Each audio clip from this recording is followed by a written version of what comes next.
All right. Good morning, everyone. Welcome to Wednesday, halfway through the week. Nicholas, you look tired. Yeah. Were you up late last night? Working?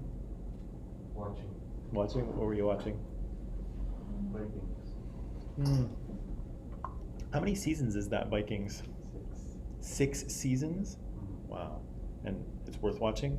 It is. Is it? It's comparable to Game of Thrones. Really? It is.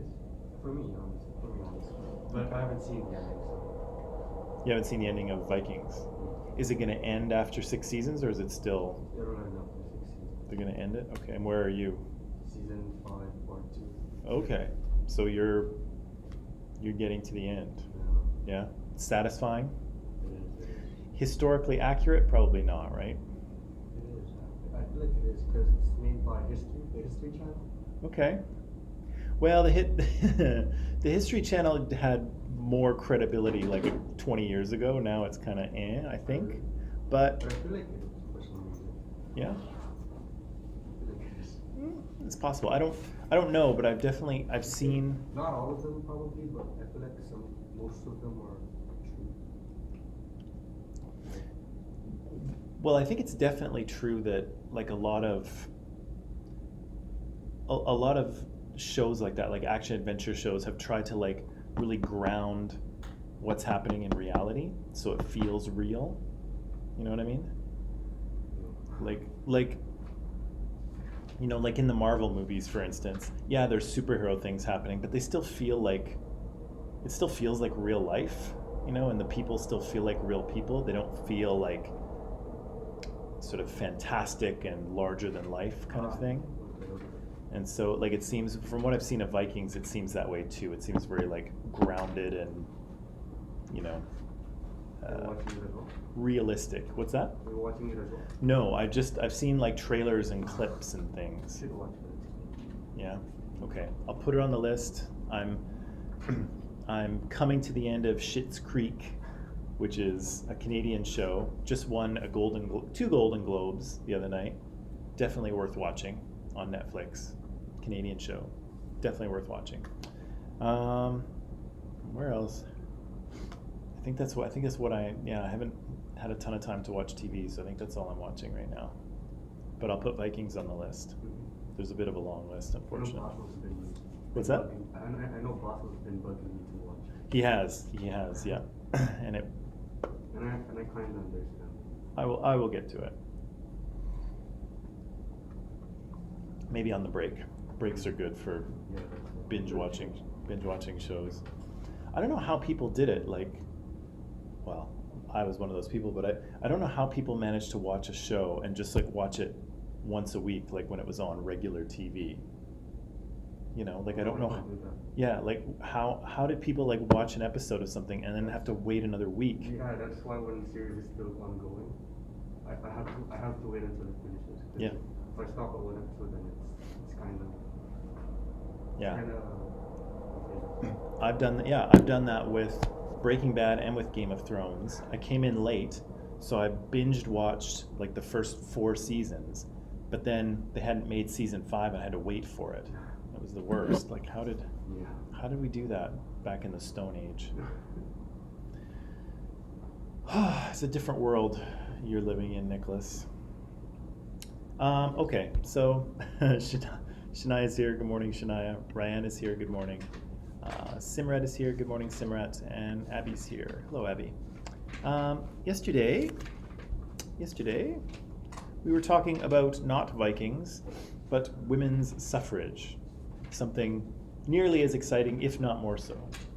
And we watched a little video just to sort of give us some background, because I suspect we didn't all know the story of how women gained the right to vote in Canada. So we watched the video for a little bit of background, and we saw that there were a number of things standing in the way of women's right to vote, right? And what were some of those things that we pointed out? Do you remember? Say again? The what? What was standing in the way of women's right to vote? Religion. Yeah, religion was one of those things, right? Religion had some pretty clear statements in the Bible about where a woman's place was and what they should be doing, and so political leaders and religious leaders used those to kind of oppose the argument that women should have the right to vote. What else was kind of standing in their way?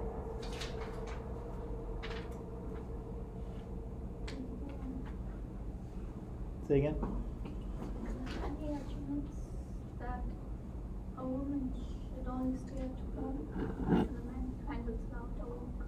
Right. So there were some cultural ideas about gender roles and where men and women belonged, and women belonged kind of in the home, right, in the domestic sphere, and men belonged out in the world, right, in the political sphere. So there were some cultural ideas to overcome, some religious ideas to overcome. What else? They thought women are emotional, so they cannot handle the tough decisions. Right. There were some ideas about what women's psychology was, right? And women were thought to be too soft, too emotional, too fragile to sort of enter the, pressure-filled world of politics, right? Of course, those ideas are not true, but they were thought to be true, right? What else? No, it's only you. I'm unappreciated. There was a law, right? There was a law that specifically said women may not vote, right? So there was an actual law standing in the way. What else? They didn't have an institutional power. Good. Women had no institutional power, right? So they couldn't grant themselves the right to vote on their own. They had to ask men, right? They had to get men to give them the right to vote. And as we saw, they were successful, but it wasn't a simple ask, right? It was a lot of pressure. Anything else? The biological argument that a woman should only keep their kids. Right. There was some arguments about biology, right? In terms of if women entered the political sphere, well, they'd forget all about mothering their children, right? Children would be raised by nursemaids, I think they said, and the birth rate of the country would drop off because women would be so enamored with politics that they would actually forget to have babies, I suppose. I suppose that was the idea. Anything else? It seems like a lot, though, right? Well, and it is a lot. And so we watched that video and we said that the sort of women's fight to gain the right to vote. Good morning. Their fight to gain the right to vote showed us a few things about oppression, right? And one of those things was the fact that, again, oppression is historical. There's a historical basis to women not voting, right? There was a law in place, obviously, but there was also a governmental system that was created for and by men, right? And so, again, how do I say this? Maybe I'll just, good morning. I'll just wait till everyone's settled here and I'll collect my thoughts.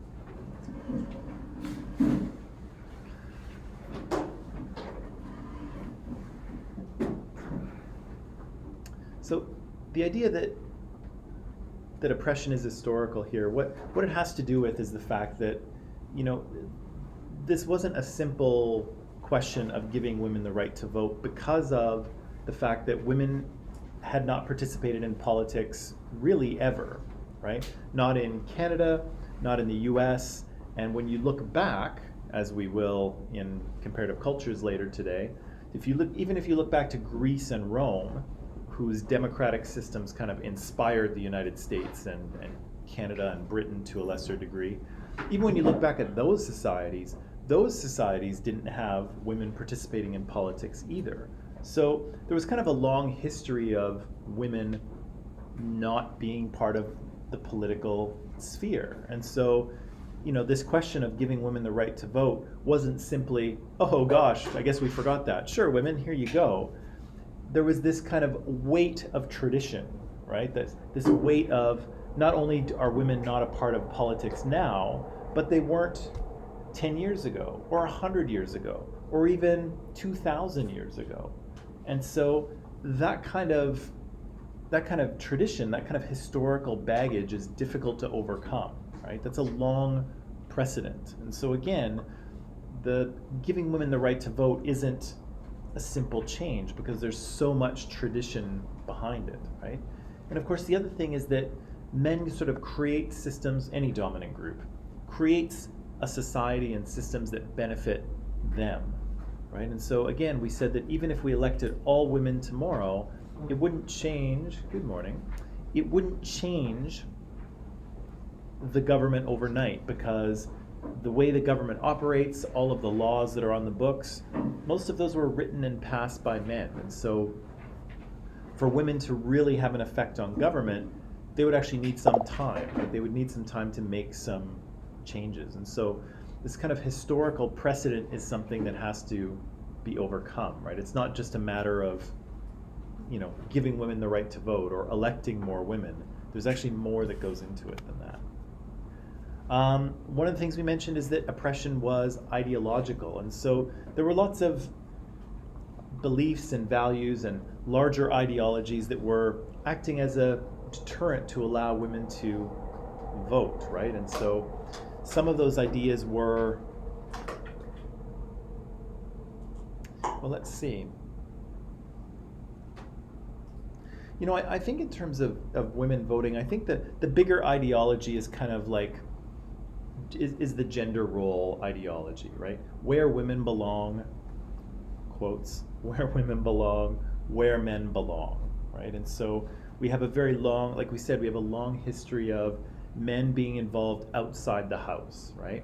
If you look at the US, if you look at Canada, like I said, if you look at Greece and Rome, and if you look at other countries around the world, often what you see is men are the ones kind of out in the world, doing business, earning a living, running the government, and women are generally in the home, right? Looking after the home, taking care of the kids, things like that. And again, I'm not saying that that's the way things should be. I'm just saying that there's a long precedent for that being that way. And those kind of ideas are difficult to overcome, right? It's difficult for us to think of, you know, it's difficult for us to think of a woman president, right? Because we haven't had one before. I'm sure one would be perfectly fine, and I have no problem with it, but those things are kind of hard to imagine because they just haven't really happened before, right? And so people kind of have a tough time overcoming those things. Just like they have a tough time thinking about, let's say, a man who stays home and looks after the kids while his wife goes off to work. Some families are like that, most are not. But there's, you know, to our sensibilities here in the West, there's still something kind of weird about it. And, you know, logically speaking, there's nothing weird, right? It's perfectly fine for the father to stay home and the mother to sort of go off to work, especially if she has a career that makes lots and lots of money and his career doesn't. It makes a ton of sense for him to stay home. However, gender norms are kind of different, right? And so it's still kind of a slightly odd thing. And again, most couples don't do it that way. If a couple, a heterosexual couple, if one of them stays home and one of them goes to work, it's almost always the man who goes to work, and it's almost always the woman who stays home with the kids, right? Very rarely is it the other way around. Yeah, so these kind of ideologies play a powerful role in holding oppression in place because they're kind of the way that things have always been done, right? And when you have a situation where something has been done for decades or for hundreds of years or even for thousands of years, like women participating in politics, it's really hard to kind of think outside of that box, right? And you know, these kind of ideas, these kind of ideologies often rationalize the inequality that we have, right? And so in Mean Girls, we saw that the plastics and the jocks were kind of at the top of the social hierarchy. They were the coolest kids in school. And nobody really questions that, right? Nobody at the school really questions it, or very few do. And when we watch the movie, we don't kind of question that either. We just kind of go along with it because we know it makes sense, right? We know in a typical high school, we know who the most popular people are. We know who the coolest people are. And so when you see them in the movie, you're like, okay, yep, typical high school, and then you just keep watching, right? And so again, those ideologies allow inequality to persist, right? Nobody stands up and says, hey, wait a minute, why are these mean girls at the top of the social hierarchy? They're awful, right? Nobody really stands up and critiques the social order because we just kind of accept it as it's just the way things are, right? That's just how society is. I'm just going to jump here. So, I've got lots on ideology. Yeah, okay, I said that. Oppression is institutional, right? So again, the ability to give women the right to vote was held by an institution. It was held by the government. But women had no control over that institution. They couldn't use that institution to help themselves out. And in fact, that institution actively tried to keep them from getting the right to vote, right? Until there was enough social pressure, and actually until it made sense for Robert Borden to try and get some votes for his government by extending the vote to certain women, right? So again, institutional power is the important thing here. It's not about majorities and minorities. It's not about the numbers. It's about who has power, who has the ability to make change. And in this case, women did not have the institutional power, and so they used their social power, right? They went out there, they demonstrated, they made signs, they handed out little pamphlets, they put on a play like we saw yesterday. They advocated, right? And that was kind of the way in, but they didn't have that institutional power. And again, the UN would say that they still don't, right? At least not in Canada and the US. We also saw that other institutions that were also controlled by men backed up the government, right? So on the question of whether women should have the right to vote or not, the government laughed and said, haha, that's ridiculous. And then religious leaders stood up and said, no, we can't allow that because, God says that women should be in the home and honor the husbands. And then psychologists stood up and said, no, well, women are, not mentally suited for the rigors of political debate and logic. And everybody, all these institutions kind of stood up and said, well, no, we shouldn't do that, right? So not only did women not have control of the social institution they needed, but they didn't have control of any of the other ones either, and they all actively resisted women's attempt to gain the right to vote, right? So again, oppression is about institutional control, right? Who controls the institutions of society? And in this case, men did, right? And men actively fought against it because part of oppression is that the dominant group has the ability to enforce its prejudice on the rest of society. And in this case, its prejudice here was that, yeah, women don't belong in politics for a variety of reasons, right? Religious, psychological, biological, all these reasons, women don't belong there. And yeah, so this kind of male prejudice was enforced on society because they had that power. And finally, we said oppression was cultural, and so part of these come down to sort of gender roles and what men and women are like and aren't like. And often we think of leaders as having traits that we also prize in men, right? Leaders are supposed to be strong, decisive, forceful, no nonsense. This is what we're doing, people. Get on board. Don't mess with me, right? That's kind of what we come to expect from many leaders, and those are also characteristics that we generally associate with men. Not to say that women can't or don't have them, but the characteristics we look for in a leader often overlap pretty heavily with what we think of when we think of men, right? And so again, when we see a woman leader, we look at her through the lenses of stereotypical leaders, right? What do we know about leaders, and does this woman measure up, right? But again, she has to overcome stereotypes that we have about women, right? Is she going to be too soft? Is she going to be too compassionate?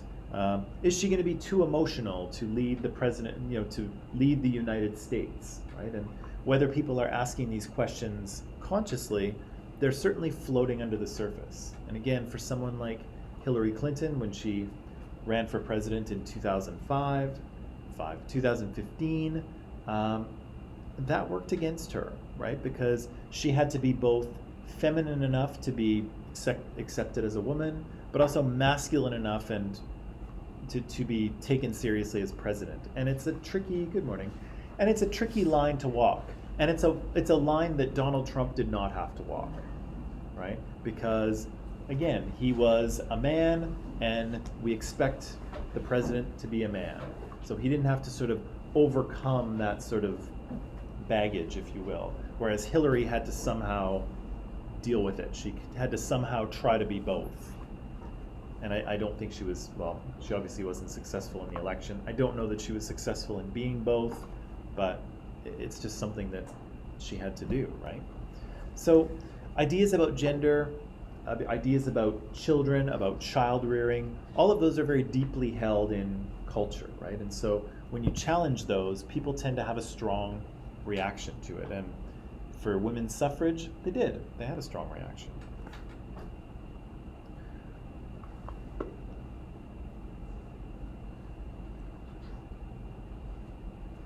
So again, the government is, how the government works and how people who are elected to government behave and operate, those are all norms that have been established by men, and they privilege men, okay? And so, again, women in politics are most successful when they are able to kind of portray male qualities. And again, I'm not saying that that's right or the way it should be. I'm just saying that that's the way it is. Often we see, if we get a female leader like Angela Merkel from Germany, Margaret Thatcher, who was Prime Minister of Britain in the 80s, those women tend to be successful because they can project masculine qualities, right? They can be strong, they can be tough, they don't get pushed around, but they have to kind of work harder at projecting that to society, right? Whereas male leaders don't have to work quite so hard. And again, I'm not saying that that's right, I'm just saying that that's how people's perceptions kind of operate based on social messaging. Does that make sense? Do you have any comments on that idea? The idea of having to try to be kind of two things at once, or how people might perceive other people based on social messaging?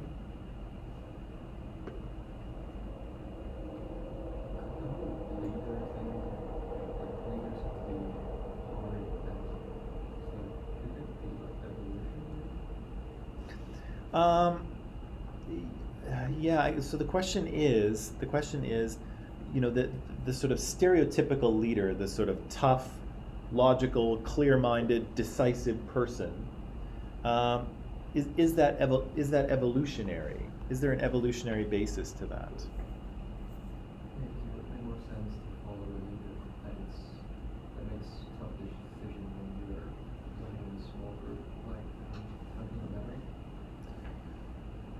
Yeah, I mean, it does seem attractive to be able to follow someone who's very decisive, right? Who sees the clear path of action and says, okay, people, here's what we're doing. I know we're in trouble. We're in crisis, but this is the plan, right? You don't want someone who's like, well, I don't know what we should do, right? You don't want that person. I don't know, is that evolution?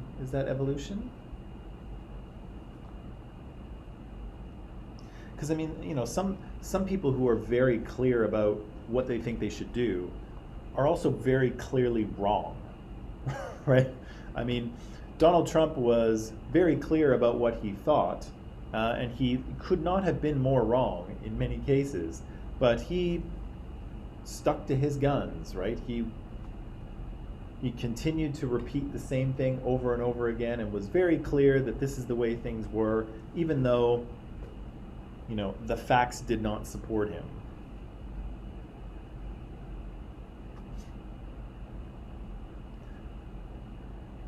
But I don't know, the other thing that goes along with that is that even if we agree that, okay, in times of trouble, when we need a leader, we want someone who is clear and decisive and knows what to do and sticks to their guns.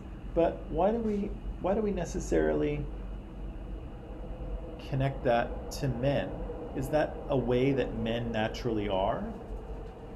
Or do we just teach them to be that way? Do we teach men to be more decisive and clear and sort of action-oriented? Or is that sort of biologically just the way men are?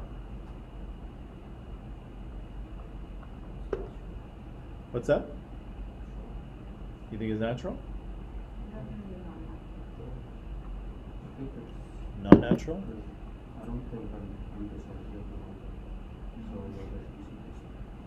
I'm guessing it's That's true. Yeah, I mean, you're. it's not all men are decisive. Whatever it is. True. Not all men are very decisive and clear-headed and know how to make good decisions. Do even most? It's human to be indecisive. It's human to be indecisive. We are. I don't know. What do you think? Yuval Noah Harari. Do you know who he is? Yuval Noah Harari. He's a historian and writer, and I think he's out of Israel, and he's written a number of books. They're very, very interesting. And in one book, he explains that humans and other animals like us, basically what our bodies are sophisticated probability calculators. That's what we are. And so he gives an example. Strangely enough, I was thinking about this on the way in. But he says, okay, imagine this. Okay, imagine this. So there's a tree in the forest, and it's got a bunch of bananas on it. Okay, and a monkey, comes up comes out of the bushes, sees the tree with the bananas. Okay, and so of course the monkey wants to go and eat the bananas, but the monkey sees that kind of off to the side, a little bit away from the tree, there's a lion, and the lion is sleeping. No, actually, no, hang on. The lion is just sitting there, okay? There's a lion. So the question is, should the monkey run for the tree, go up and eat the bananas, because it needs to eat the bananas to live and to survive, or should it run away because there's a lion there? Okay, that's the question. And so the monkey has to figure out what to do. And of course, it's a monkey, right? So it's not going to engage in critical analysis. But what does the monkey do? Well, the monkey's brain and the monkey's body goes through all kinds of calculations to make the decision, right? It looks how far away the tree is, right? How far is that tree? How far is the lion from the tree? How fast can I run? How fast can the lion run? What does the lion look like? Is he sleepy? Is he awake? How hungry am I? Did I just eat a little while ago, or am I starving and need to eat? What about the bananas? Do they look ripe and tasty, or are they still all green, right? There's all these, how does the ground feel? Is it slippery? Am I gonna slide around, or do I have a good grip, right? How do I feel? Do I feel kind of tired, or do I feel energetic and ready to go? The monkey's brain and body are doing all of these things, and then at the end, the monkey gets its answer, right? And it doesn't get a number calculation, right? It doesn't say, oh, there's a 79% chance I will be successful in my quest for bananas. It gets a feeling, right? It's like, yeah, and it goes for it. Or it gets scared. It's like, nope, I don't like it, and the monkey goes away. And we all kind of do this too. Have you ever crossed a street in the middle and you see cars coming at you and you're kind of like calculating, okay, how far is the other side of the street? How fast can I run? How much stuff do I have with me? How fast is that car coming? And you kind of like, you're like, okay, I'm gonna go for it, right? Or you're like, nope, no good, right? And so Yuval says we're all evolutionarily designed to do that. We are probability calculators in terms of success, and our brains and our bodies are very good at taking multiple different variables and coming up with a good answer, right? And so the monkey, even though the monkey doesn't engage in critical analysis, it's going to know what to do, right? It's going to get there, it's going to look at everything, and then it's going to have a feeling, right? Yes, I'm going to run for it, or no, I'm going to go back into the bushes. And that probability calculator has been polished and calibrated and owned over millions of years, right? Because the monkeys that didn't do a very good job of calculating probabilities, they got eaten by the lion, right? So we are all the product of millions of years of evolution in which our bodies and our brains are very good at taking multiple factors into account and coming up with an answer, with a feeling, right? And it's the feeling of, yeah, go for it, or it's the feeling of, nope, I don't like this at all, I'm out of here. Right? And so to rewind this to where we started, are humans good decision makers? I would say that in some cases we are, right? Because we are evolutionarily designed to make those good decisions. Because if we don't, millions of years ago, we got eaten. Right? So I would say that we're all very good at that. And it's not just one gender that can do it. But based on that, do we encourage young boys to be more decisive than girls, or more action-oriented? Or do we worry less about the consequences for young boys than young girls? Right? It's easy to be clear about your decision if you're not quite so scared of the consequences. But if you feel there's going to be consequences, sometimes it's harder to make a decision, right? Or maybe not.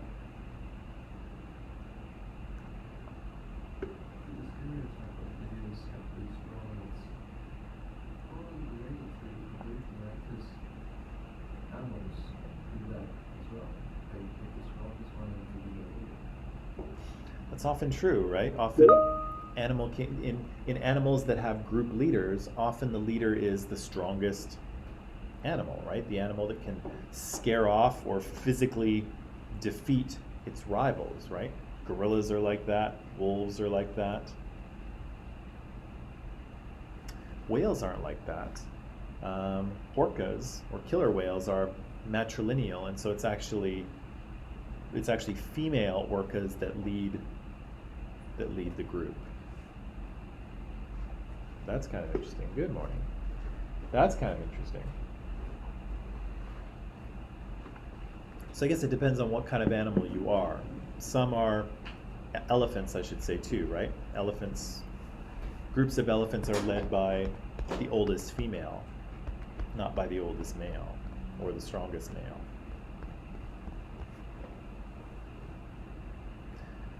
But yeah, there might be some evolutionary aspect to this. I would say that there's probably some socialization to it as well. I think that we do.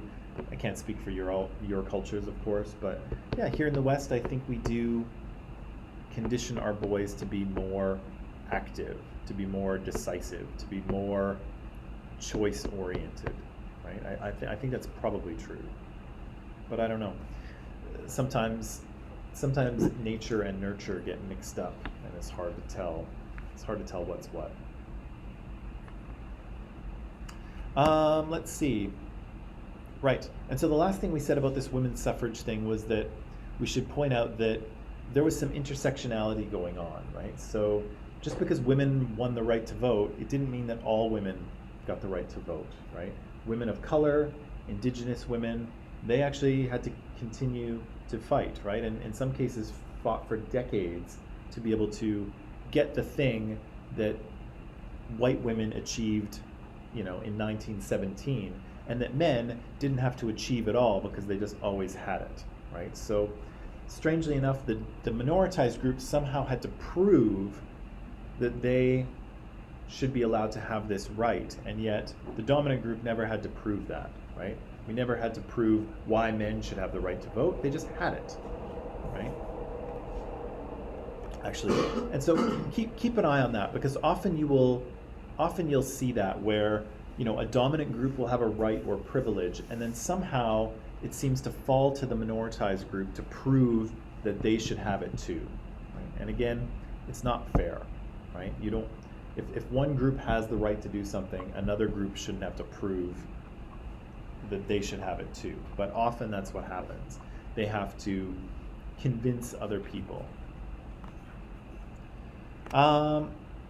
Right, so I went through some stats here really quickly. I won't go through them too much today, but again, women continue to be underrepresented in government, right? They're at least 50% of the population, in most cases a little bit more, and yet they don't hold 50% of government seats, right? Either in the US or in Canada. And this should be a red flag to us, because the UN says that you need at least 30% of representation in government for women to have a meaningful voice. And here in Canada, we don't have that, not even close. Neither does the US, right? And again, some countries that Westerners might not expect to have significant representation of women in government, actually those countries do, right? And so those countries are doing a good job of including women in, you know, in the decision-making process, whereas here in the West, I think we have the impression that we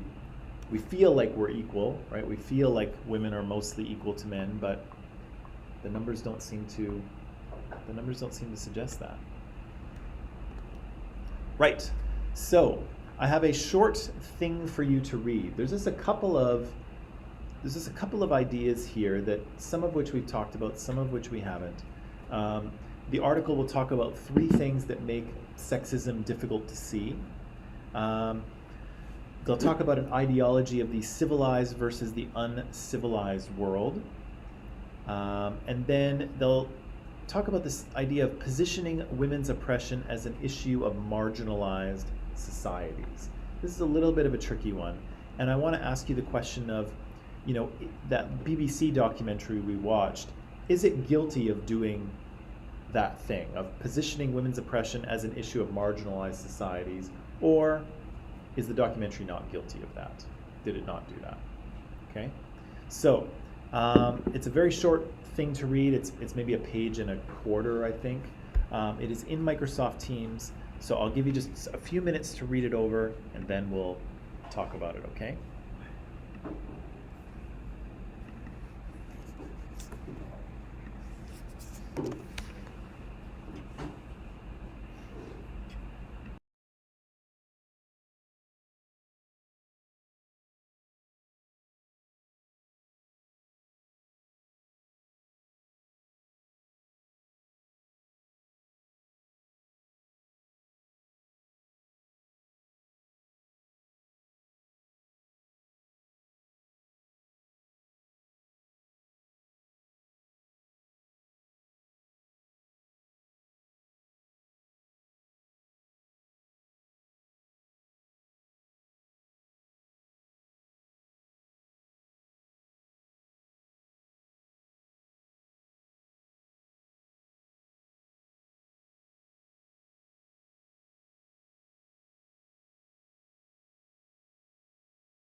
Okay. So, just a few ideas here that I wanted to pull out, one of which is the three. Doesn't make any sense. There are three things that make sexism difficult to see. What does this reading tell us? What's one? Why is sexism difficult to see?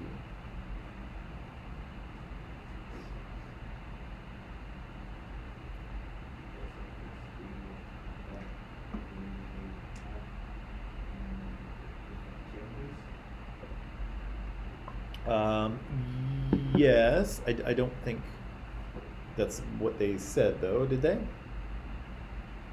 Is it gender stereotypes? It's actually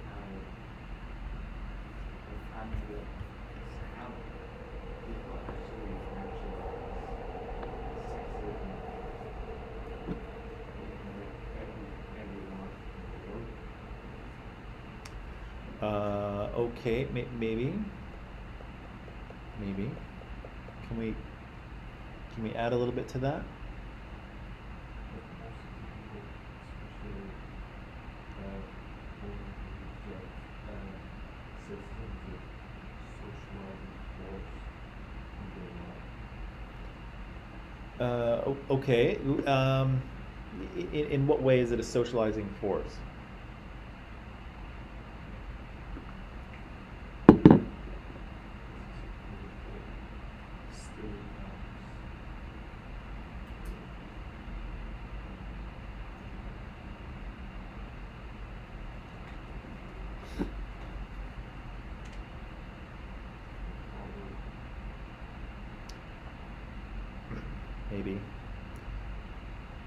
Maybe it's time for a little break here.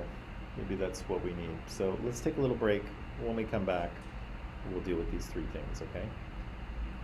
Yeah, take a quick break, come back, and we'll do this.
Okay.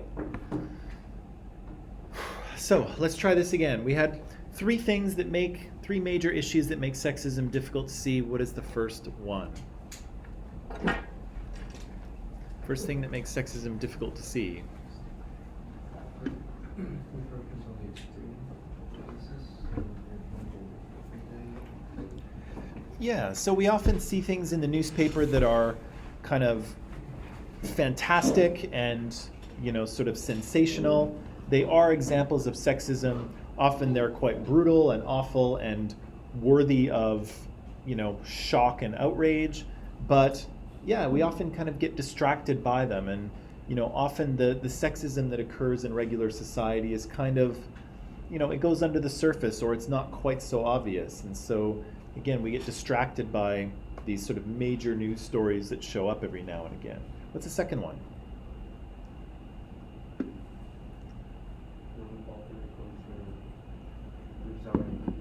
Mm-hmm. Yeah.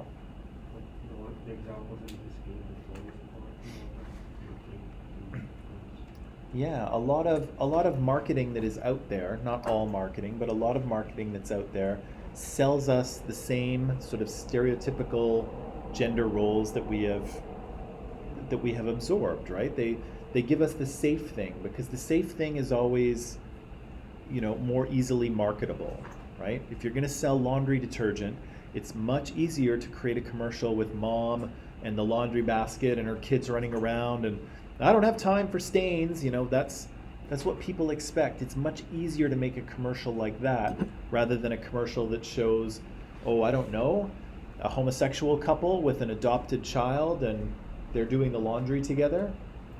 That's a much less safe bet for the advertiser, right? People, the stereotype, the thing that people expect is always the easier thing to present. And so often that's what happens, right? We see commercials or ads that show us exactly what we expect to see, right? We produce the same toys over and over again because if you're going to manufacture 1 million toys and you're going to spend millions of dollars manufacturing this thing, you want to make sure that it sells, right? So you're not going to take a chance with something that is different. You're going to just keep producing the same thing that people already buy, right? So again, corporate advertising and products amplify those gender roles, right? They make them even more solid than they were before. What's the third thing?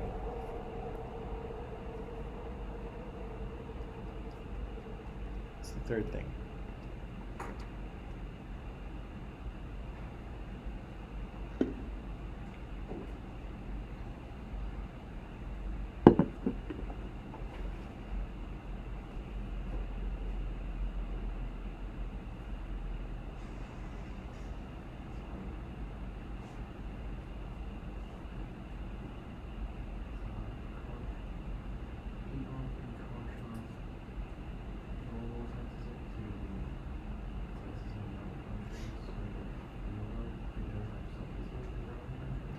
Yeah, we kind of see sexism, at least on a global scale, through the filter of the West, right? And the West likes to see itself as advanced and sophisticated and modern and, post-sexism, post-racism. We like to see ourselves as, kind of the peak, right? The most advanced civilization. And so when people from the West look at other countries, it's very easy to identify sexism that happens in, I don't know, Saudi Arabia, for instance. Sorry, Saudi Arabia, I don't mean to pick on you, but actually I do mean to pick on you. But it's very easy for the West to look at countries like that and say, that's real sexism. They have sexism over there. That's what it is. Here we don't have that. We're all good, right? And again, yeah, they do have sexism over there for sure. And sometimes it's greater than the degree we have here, and sometimes it's more visible than we have here. But it doesn't mean that there's no sexism here as well, right? But we often get distracted by seeing evidence of sexism in other places, particularly when it's maybe a little more unequal than it is here, or when it's simply more visible, right? In terms of what's happening or in terms of the clothing people wear.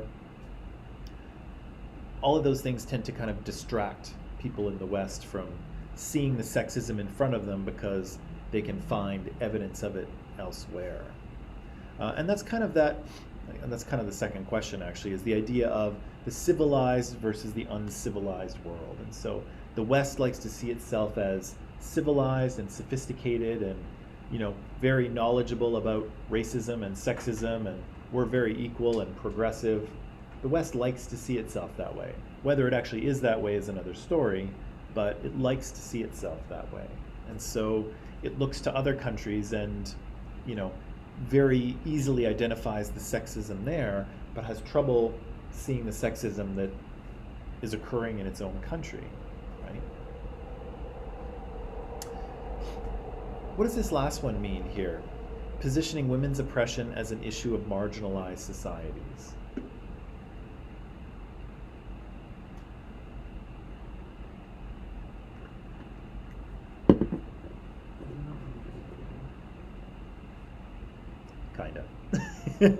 Kind of is, but tell me anyway. Tell me again, so I know that you understand.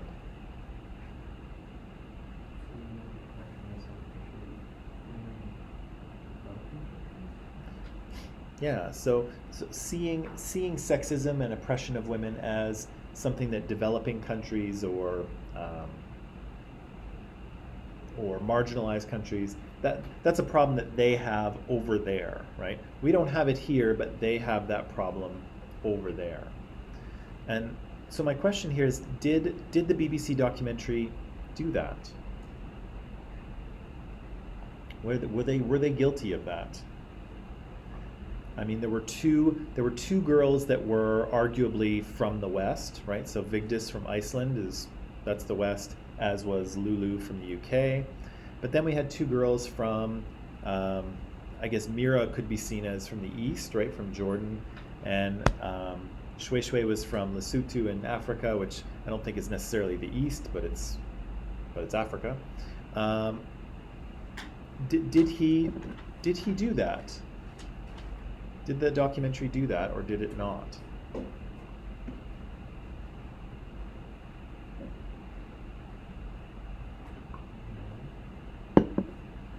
No, why not?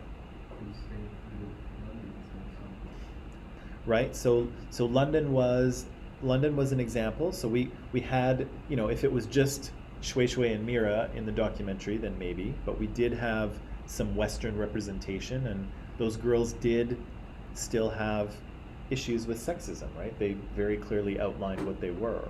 Again, the issues were different depending on where in the world you went, but all these girls were talking about sexism that they experienced. Okay? What do you think? No? Yes? Maybe?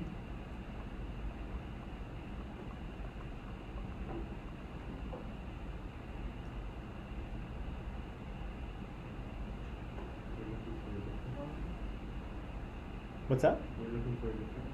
If there are different answers. If you agree with Mulder, that's fine. But if you don't, that's also fine. There is when the young was interviewing, was kind of emphasizing the traditional and religious aspect of that country. Yeah, I kind of thought that he seemed to be when the interviewer was speaking with Marwan, Mira's father. He seemed to be asking a lot of questions about religion and tradition, and clearly religion's an important part of Jordan, I would imagine. I've never been there. It looked beautiful, actually. I'd like to go. But he seemed to be kind of pushing that a little bit. Was he pushing it too much? I mean, you know, it's not as if the UK doesn't have traditions as well. And the UK isn't a religious country, but it does have a Christian background, if you will. But he didn't ask any traditional questions about the UK or about Iceland. That's what I feel like in Jordan, they specifically act that way because of their culture. Yes, they specifically act that way because of their culture. That's very true. But that's true of anywhere. Everyone acts the way they do specifically because of their culture. Yeah, but the Muslim culture is more, it's more, What's I don't want to say sexist. On the lowest of keys, sexist, yes. conservative, maybe? Conservative. Is that where you want to go? Okay, so maybe, in maybe not so much with Lesotho, but with Jordan, perhaps it's a more conservative society, a less liberal society, a more traditional society, right? Religion tends to be something that is not very flexible and not very open to change. Again, if you can imagine, if you have a book and you say the book is written by God, there's not a lot of room to edit the book, right? You don't say, oh, well, he must have been wrong about this, right? God is not wrong. And so societies in which religion plays an important part of how they live their lives, yeah, they tend to be a little more conservative and less open to change because, again, God is not wrong.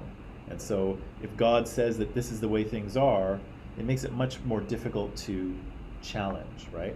If Justin Trudeau says that this is the way things are, people can very clearly say, yeah, that guy's an idiot, right? It's very, very easy to say that, but you can't really say that about God, right? So again, he could have been pressing Mira's father Marwan a little bit more, but it's also possible that society is a little more traditional and a little less open to change because of the religious element that we find in that country as opposed to the UK or Iceland. I really don't know about Lesotho and the sort of how religious that society is. I really don't know.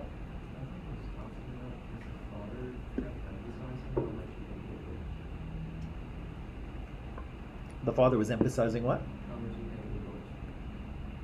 How much he what? He seemed concerned about Mira hanging out with a liberal family, right? So there was, and again, Marwan was pretty careful with his language, right? And which is pretty impressive for, clearly English is his second language, but he was very careful with his word choice, right? And so I'm not quite sure what liberal means, right? I'm not sure how liberal is actually liberal. So yeah, he seemed to be a more conservative person, and he had conservative values, and he wanted his daughter to live by those as well. What that actually means, I'm unsure.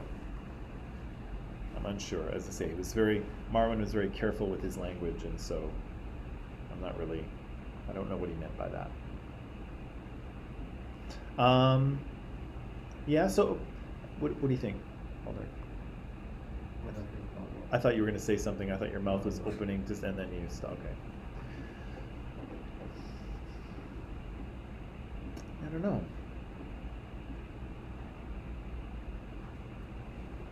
It's interesting because each of those countries had sort of a different expression of sexism, or at least the young women were talking about different types of sexist issues.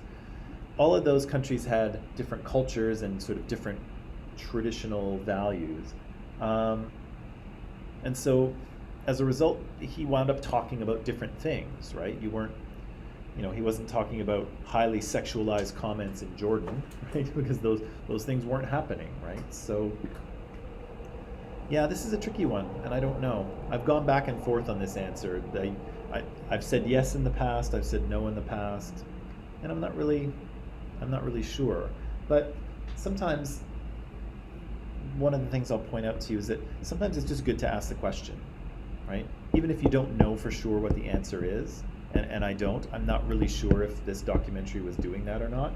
Sometimes it's just good to ask the question and think about it and say, is what I saw legitimate, right? Is what I saw from this documentary filtered through the idea of the West as civilized and sort of developing countries as less civilized? Am I seeing things through that lens? or not? Was the narrator doing a good job and presenting, the experience of these 4 young women? Was he presenting those equally, right? I don't know, maybe. But again, it's worth asking the question and thinking about, what did I just see, right? Because again, even that documentary is an argument, right? It's not just a bunch of random facts. It is, the narrator was making an argument about sexism, and so we should be critical of what we're being told. And again, maybe there's nothing wrong with that documentary. It may be totally on the level, but asking the question is still important.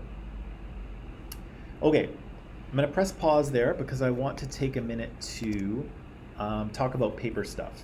So all the papers are back, are handed back from the first one.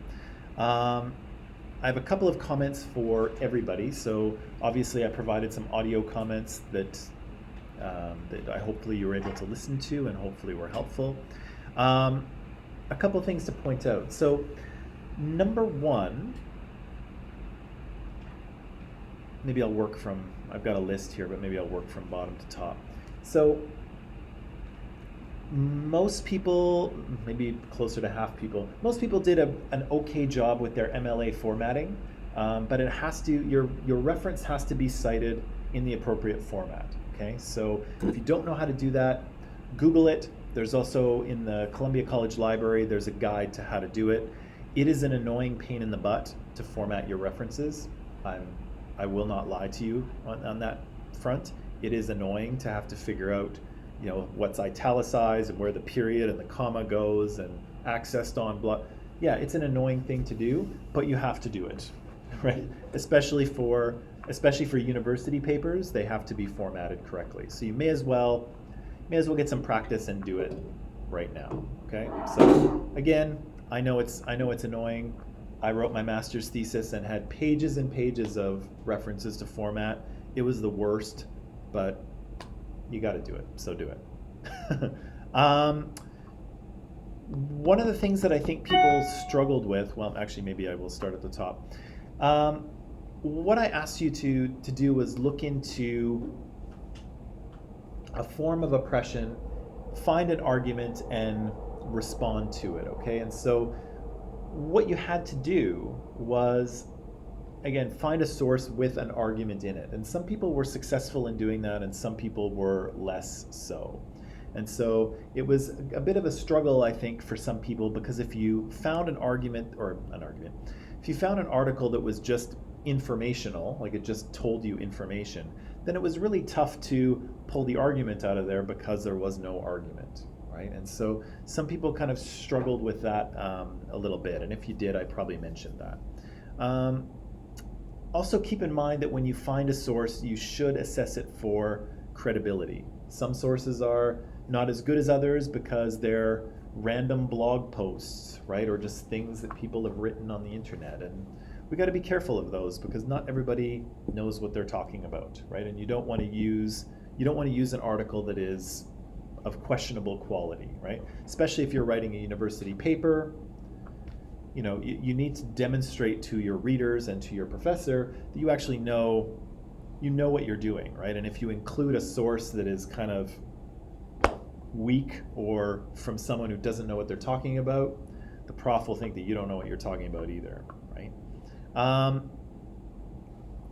Some people also struggled with kind of structuring their paper in terms of an argument. And so try to think back to my coffee argument. That's a paper structure, right? And you should be able to do that either at the beginning of your paper when you're starting to write, or definitely at the end. You should be able to tell me what the paper is about, right? This is my paper on coffee. You should all drink coffee because it's delicious and inexpensive and helps you get better grades. That's my paper in a nutshell, right? And I could go on and type and add evidence and explanations and all kinds of things to it, but I should be able to tell you in basically one sentence what that paper is about. And if you can't do that, if you don't know what your paper is about, I'm not going to know what it's about either, right? And so Some people did a good job of that, of outlining their paper structure well, so I could understand their thinking. Other people didn't do such a good job, and it was difficult to sort of understand what was going on. Yeah, and some people miss the response piece as well, right? So I want you to summarize someone else's argument, but I also want to see what you think about it, right? I want you to say, yeah, I think this person is making a good argument because I think this is important, or I think they've accurately captured this, or I actually don't agree with this because it doesn't align with my experience because I think this or that, or, you know, this is where you show me the complexity of your thinking, right? This is where you show me that you're learning something from this course, and you can kind of use that knowledge and tools to respond to what you've read, okay? And again, the more within reason, but the more sort of, the better argument that you can find in an article, the easier it is to respond to it, right? And this is where you want to find something with an argument in it, because if you just look at something that's informational, it's just a bunch of facts, right? And then what can you say? Yep, that's all true. The end, right? You can't really dig into it at all.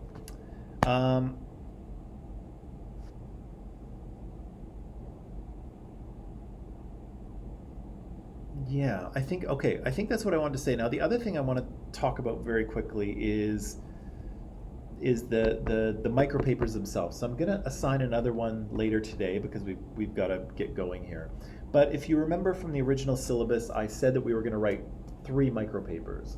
But things this term haven't quite gone the way I thought they would, and there's a lot of stuff happening for me outside of the classroom, which has made it difficult for me to get my marking done, which is not acceptable and not your fault, but that's kind of where we are. So I would like to only do 2 micropapers rather than 3.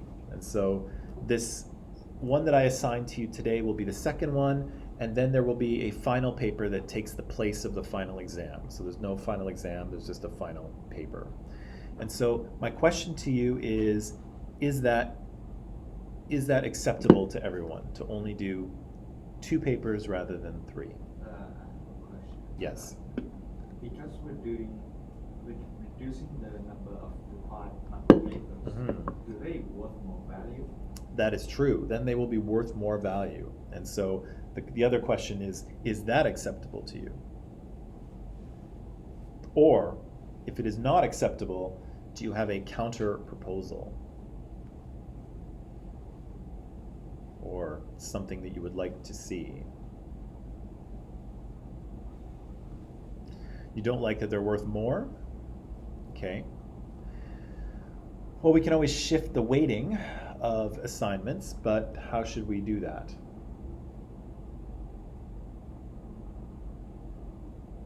Make the final paper 100%. Ooh, that's too scary for me. That's way too scary. Plus, you know, some people worked hard on their first paper, so we don't want to just, okay. Maybe I'm open to serious proposals, yeah. since we were having 3 micro papers and each was I think 10%. Yep.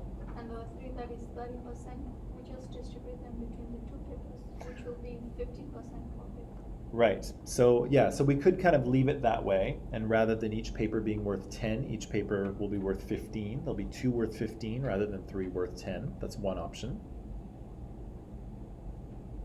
And what is the difference between the final paper and the micropaper? It is a little bit, the final paper will be a little bit bigger, a little bit longer. But I'll be kind of asking you something similar. But does it There's just more. require us to like look in multiple sources, or just rely on one source like we do in micropaper? Multiple sources for the final one. Yep. Yep.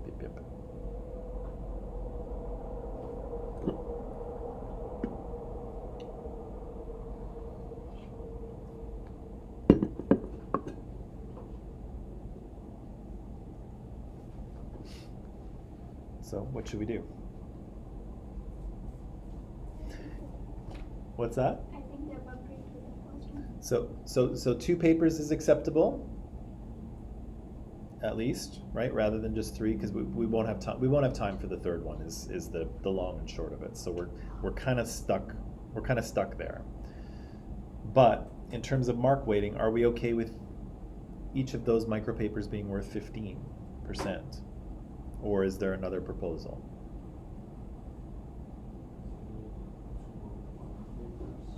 Say what? 2 more. Nope. There's just one more. 1 more.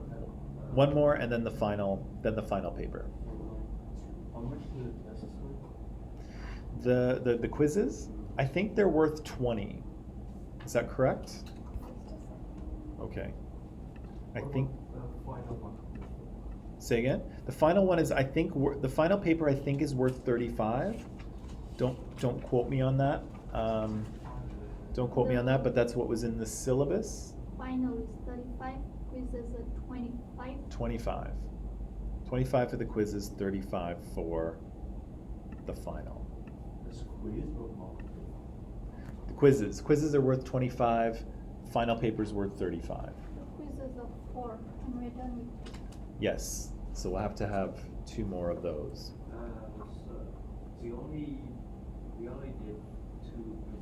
And Yes. We still have 2 more. Yes, and so that I'm not too worried about those. I think we can squeeze those 2 in without too much difficulty. The paper's another story though. Are you going to do the same for comparative culture? I am, unless comparative culture class decides something different. I'm not hearing any other proposals, and so is okay. So there'll be just 1 more micropaper, then the final paper. The second micropaper will be assigned to you a little bit later today. I just need to do some typing.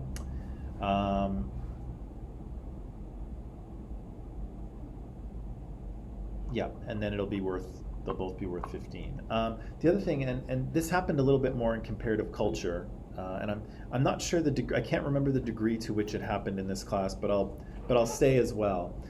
Some people didn't actually do what I asked them to do in terms of the paper, right? So I asked you to find an article that talked about an oppression, that had an argument, and some people kind of managed to do something different. And it was more prevalent in comparative culture, and again, I don't